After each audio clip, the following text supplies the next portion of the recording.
Our next movie, talking about movies that are remakes, even worse, is a ripoff. I wasn't surprised to see Buck Rogers come along for that reason, especially not after Star Wars broke every box office record in sight. Because one thing's inevitable about an enormous hit movie like Star Wars, and that is we know it's going to inspire countless imitations and satires and ripoffs, and I guess you could say there's a little bit of all of those things in this new movie called Buck Rogers in the 25th Century. It's based on the old comic strip about an astronaut who's catapulted into the future through our old friend the time warp. Those are always dependable, you know. And the future, for some reason, looks a lot like the past, with beautiful damsels in distress, sinister villains, cliff-hanging adventures. Here's one of the movie's dogfights in space. It's a direct rip-off of Star Wars.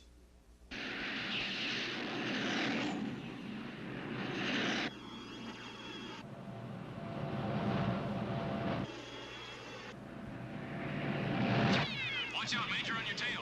Roll over, I'll get him. Pull up, I can cut him off.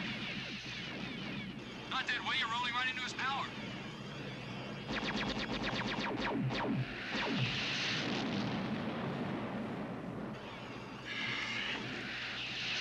Captain Rogers, I ordered you to stay out of this. Colonel, you need all the help you can get. Look out, Baker, he's onto you.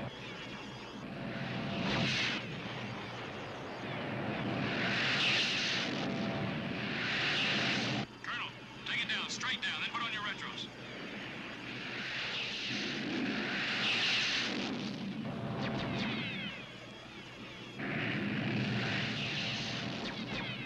Pull up, I'll get him. Not exactly the greatest special effects in the world. Have you sort of noticed that the spaceships or the people in them never move? Anyway, Buck Rogers single-handedly wins this battle and then pays a visit to the enemy's starship. Welcome aboard the flagship Draconia. Delighted. This is an unexpected pleasure. I'm Colonel Deering, commander of the 3rd Force of the Earth Directorate, and I believe you already know Captain Rogers. I don't believe we've had the pleasure. I think you're mistaken, Princess. I never forget a knuckle. This movie started out as a made-for-TV film, and it really doesn't hold up on the big screen.